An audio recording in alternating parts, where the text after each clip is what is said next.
Concerns have emerged regarding road safety and accessibility, particularly for persons with disabilities, in the wake of incidents on highways and walkovers. National Council of and for Persons with Disabilities, NCPD, President Murphilus James shared that members have been forced to rely on costly and uncomfortable alternatives to navigate the island and achieve their daily goals. In an interview with NBC, he elaborated on the issue. It has come to the attention of many in society, rightly so, that our walkovers are not accessible to people with disabilities, especially people with physical impairment and those who use wheelchairs or motorized chairs.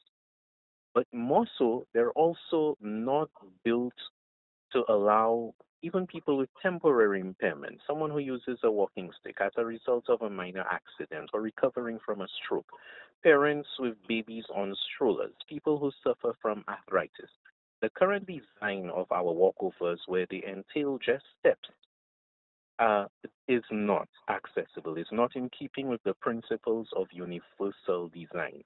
James pointed out that nearby islands have effectively integrated inclusive features into their infrastructure, a practice St. Lucia should emulate. He recalled that a few years ago, the NCPD had advocated for the inclusion of ramps and other accessible features in highway walkovers. Years ago, when these designs were being discussed, we did point out that they were not accessible to people, especially wheelchair users.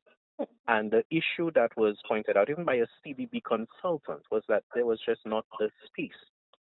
So to do that, to build those ramps. So it goes to follow that maybe the locations were not well chosen. James is calling for a reassessment of the current walkover designs or increased funding for inclusive infrastructure in St. Lucia. Looking ahead, he envisions equal access and better accommodations for all members of the community. Shane Stephen, NBC Prime.